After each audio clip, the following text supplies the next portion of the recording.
Our film begins in France with a girl named Isabelle, who is 16 years old. We learn that she is on a trip with her family, coming to spend a few days at their house by the beach. We see Isabelle sitting on the shore, and she continues in her own world until her younger brother Victor arrives, coming to inform her that Felix, the young man she recently met, has come to the house and asked about her. Isabelle gets annoyed by this because she didn't want her family to know anything about him. So, she decides to lie to them and says that he is just a classmate, nothing more, even though they are actually in a relationship. It becomes clear that she is used to telling Victor the truth and asks him to lie as well. The two of them return to the house, where Isabelle's family gathers, consisting of Sylvia, her mother, her mother's husband Patrick, and her little brother Victor. They have also invited their friends Peter and Vero, who have 3 children. After lunch, Sylvia talks to her daughter, wanting to know the nature of her relationship with Felix and to make sure he is a suitable boy for her. To that end, she offers to invite him for dinner, but Isabelle refuses and leaves for her room, showing that their relationship is tense and that Isabelle always avoids talking to her. A little later, Isabelle and her brother Victor return to the beach again, and there they meet Felix, who we learn is from Germany and is visiting for a while. His friend is with him, and Felix says they will go out tonight for some fun, offering Isabelle to come with him. She agrees, and that night Isabelle starts getting ready for the outing. She asks Victor to stay with their family and lie, saying that Isabelle is sleeping in her room. At that moment, Isabelle sneaks out and meets Felix. They start talking about themselves, and it is clear that he is interested in her. At the end of the day, Isabelle returns home and writes that Victor is waiting for her, liking to tease him not to say anything to their mother. The next day, Isabelle is sitting on the beach with her family when Felix shows up and asks if he can join them. Isabelle agrees, but it is clear that she is ignoring him and doesn't want to continue with him, so she gets up and leaves him to go to the water. That night, Isabelle's family prepares a surprise for her and celebrates her 17th birthday. However, it appears she is not happy. The next day, they prepare to return home, and Isabelle leaves without even saying goodbye to Felix. After some time, we see Isabelle as an older teenager and learn that she has a prominent account on a specific website for people to contact her through. She calls herself Leah and also writes that she is 20 years old because in reality she is still a minor and cannot work a job like this. One day, she receives a message from a client named George who wants to meet her in a hotel. Isabelle responds with the location and is somewhat flirty, yet she does not object. At night, she returns home and hides the money she has earned in the cupboard. It is clear that she has been saving a substantial amount of money and is hiding it so that none of her family sees it. That day, they have a girl named Mina, who is used to coming to help them around the house and also comes to study with Victor. As soon as Isabelle returns home, Mina finishes her work, says goodbye, and leaves. After that, we see Isabelle living her life away from her work in a normal way. The next day, she goes to school, where she meets her friend Claire, who sees her on her phone for a long time and is curious if she is in a relationship. Isabelle, worried that Claire might talk about her job, lies and says that she is indeed in a relationship and that her boyfriend is a lawyer in his 30s. That night, Isabelle gets ready to go out and lies to her family saying she is going to meet Claire, but in fact, she is heading to her job. It becomes evident that she is used to changing her clothes in any public restroom. Isabelle arrives at her appointment, and her client notices from her appearance that she still appears to be a minor, so he laughs at her and refuses to give her the full amount. When she objects, he threatens to tell her family, so Isabelle is forced to accept the amount he offered. After that, she decides to take her money up front so that no one can laugh at her. One day, Sylvia asks Isabelle to go to the theater with them, and even though she is not keen on it, she has to agree. During the intermission of the show, Isabelle stands alone and at that moment sees George, who is with another girl. To avoid raising any suspicion from her family, she pretends not to know him. Once George catches sight of her,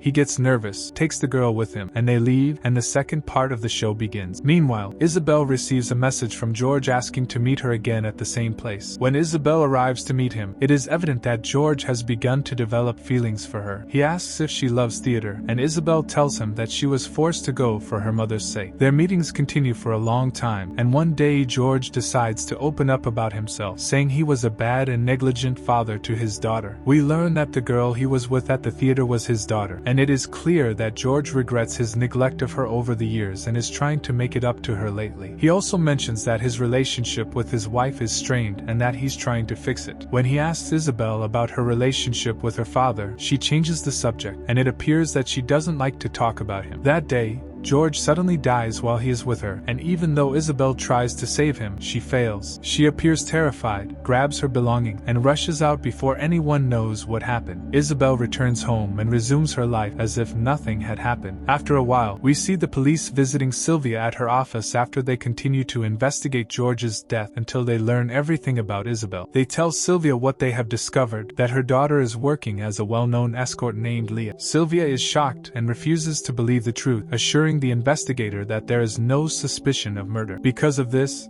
Isabel is considered merely a witness. However, what is important for them now is to find out whether she works willingly or for a prostitution ring. The police go with Sylvia to their house to search Isabel's laptop and learn that she works by her own choice. While searching her room, they see the money she has saved. On that day, Mina is present at their house, and it becomes clear that she and Sylvia do not believe that Isabel managed to fool them all. At that moment, Isabel is returning from school with Claire, and Claire says that a classmate of theirs is throwing a party at his house. She invites Isabel to come along and bring the boy she's dating. Isabel brushes her off, saying that they broke up. When they reach Isabel's house, they see Mina leaving, which makes Isabel feel she is hiding something. Once inside the house, Sylvia is waiting for her and confronts her about what she has found out. Unconsciously, she starts to hit her, but then realizes what she has done and apologizes. Strangely, Isabel does not respond or even try to defend herself. Sylvia walks away from this path, and after that, they attempt to act normally. It seems Sylvia is trying to get closer to her daughter more, and they start attending social events together. That night, Sylvia and Patrick are sitting alone, and Sylvia gathers herself over her daughter's mistakes. Patrick tries to comfort her, saying it's not her fault, and that what's important now is that they are sure she has no connection to George's death. Patrick suggests sending her to live with her father for a while. Maybe that will make a difference, but Sylvia flatly rejects this. She believes he is an irresponsible father. Patrick tells her to wait and see where the police inquiry leads, and then suggests they take her to a psychologist. The next day, it is Isabel's appointment with the police for questioning, and she states that one day she was on her way to school and met George. He was interested in her, but she refused to respond. He gave her his number in case she changed her mind. Isabel admits she contacted him a week later to meet up, and after that, she worked as an escort. She used a different number and a different name to prevent anyone from recognizing her. We learn that George suffered from heart problems, and Isabel confesses she didn't know, and that she saw him taking medications but didn't know what they were for. It becomes apparent that Isabel loved him, and after his death, she decided to stop working. Since then, she has been affected, and she asks the investigator many questions about details regarding her job. At the end of the interview, she is told that the money in her room will be given to her mother because she is still a minor. One day, Sylvia approaches her daughter, suggesting that they visit a psychologist. When Isabel refuses, saying she's not sick, Sylvia threatens to have her admitted to a mental hospital. At that moment, Patrick intervenes, advising Isabel to go with her mother, especially since she wouldn't lose anything. Isabel reluctantly agrees. The next day, they go to see the psychologist. At the beginning, Sylvia starts speaking, expressing her surprise that her daughter resorted to a path like this, given that they provided her with everything she wanted. The psychologist asks about Isabel's relationship with her father, and Sylvia explains that she and her husband separated 7 years ago, and the children visit him during holidays. Then Isabel starts to speak, saying her relationship with her father is just normal. There's nothing she feels she misses, but the psychologist senses from her words that she doesn't want to talk about her father and that being away from him affects her. They agree on specific times for Isabel and the psychologist to meet for sessions. One day, Isabel goes to Peter and Vero's house after they ask her to watch the kids while they go out. Vero tells her about the food place and the children's bedtime before they leave. After a few hours, Peter wants to drive Isabel home, but Vero refuses and insists on taking her herself. On the way,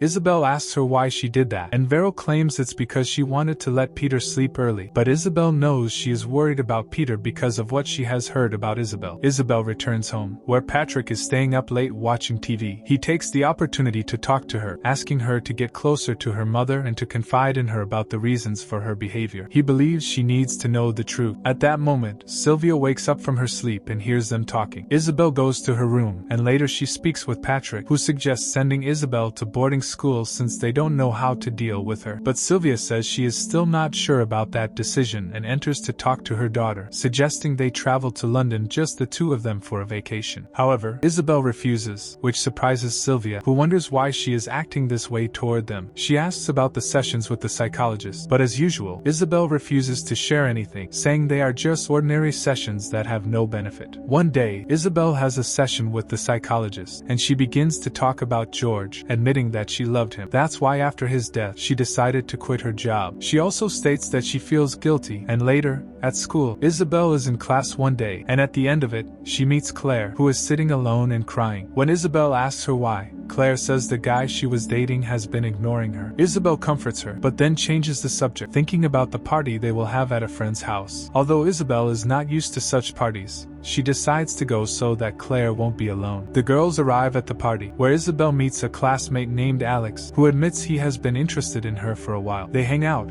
spending the day dancing and drinking. At one point, they decide to meet her family, and it's shown that they are fascinated by his character. Strangely, Isabel sits and talks to him after breakfast and pretends that she intends to break up with him without giving any reason. It becomes clear that she is unable to maintain a normal relationship. When he insists on knowing why, she admits that she doesn't love him. Confused by her words, he leaves. After a while, Isabel feels curious about her old number and checks her messages. She finds a message from someone wanting to meet her urgently. When she goes to meet the number's owner, it turns out to be a woman who introduces herself as George's wife. She tells Isabel that she found the number in some of his papers and was curious to see the girl George died with. She reveals she still can't forgive him for cheating on her and asks to see the room they used to meet in. Both women are visibly affected and sit together, reminiscing about their memories with George.